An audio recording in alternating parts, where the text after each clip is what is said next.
Now, the Robben Island Museum is holding a 12-hour vigil to mark the conclusion of a year dedicated to celebrating Nelson Mandela's life. ENCA reporter Artyom Tungana is on the island and joins us now live. Arty, so many good memories and stories of Madiba, and what better place to speak of his indomitable human spirit than in the place where he was jailed but still conquered?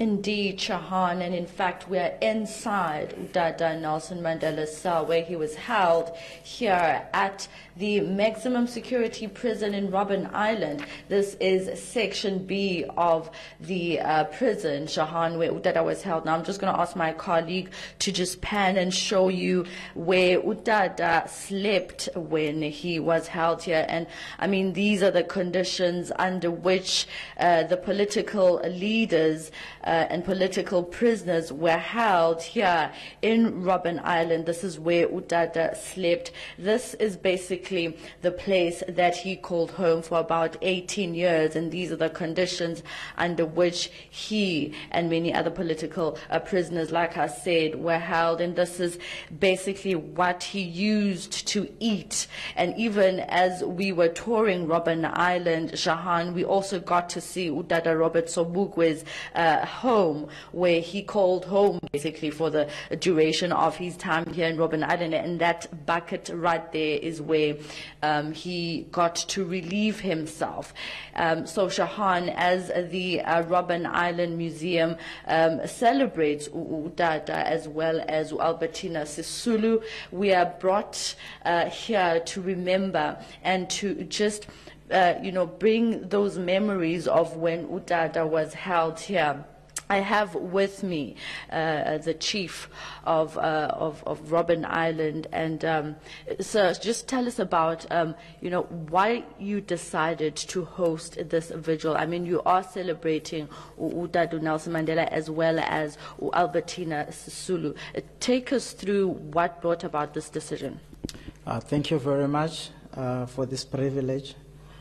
The reason why we decided to have a night vigil in honor of Tata Nelson Mandela and Umama Albertina Sisulu is that this year, as a government, we decided to celebrate the 100th-year centenary of both struggle icons. We started off with 2 lectures, one for Tata Nelson Mandela in Cape Town on the mainland, and we also had another one for Umama Albertina Sisulu. But we thought that we cannot conclude this by not having an event on Robben Island. And I would want to premise this night vigil in the context of Robben Island, that Robben Island is a site of pilgrimage for ex-political prisoners and the men and women that fought against apartheid in this great nation of ours. So it is important that we have this night vigil as a way of saying the things that we learned from great leaders like Tata Nelson Mandela, Umama Albertina Sisulu. They must not die in books. They must not die in documentaries. We must be able to live them on a daily basis. And this is why we have brought different people from different communities here in South Africa for this night, so that we can relive some of those dreams and aspirations that they have, and we can be able to walk into our future with confidence. As they always say, that a people that do not have a history, they don't have a future, and we want to build our future from our past, and that's the reason why we're here this evening. So some of the people that you brought here are themselves ex-political prisoners who were also held here. What kind of memories are they now sharing with the people that are here with them? Because you speak about how important it is to keep and maintain the history through which legacy can continue. Some of the ex-political prisoners that are here tonight, they are sharing intimate and finer details about their experience on this island. And as an institution, it is very important for us to have these conversations, to have these opportunities. And we are considered as a living landscape, which means we have a lifelong relationship with ex-political prisoners. And you know what happens when somebody is released from a prison?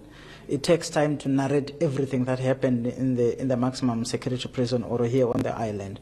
We have started a research program where we are focusing on the individual recording of individual EPPs in the comfort of their homes throughout South Africa. We started in Mpumalanga province in last year, and this year we are targeting Eastern Cape and Gauteng. And this project we are going to target about 200, 300 ex-political prisoners. For example, tonight I had quite an interesting story about the prison hall, how the ex-political prisoners used the prison hall as part of their gym, which means they wanted to keep health even under hostile conditions that they were living on the island, and even against the hostile reception that they had from warders, but they knew that they had to keep health. And those are positive elements of our daily lives, and it's a challenge to us that we also have to keep our health in check by physically exercising and so on and so on.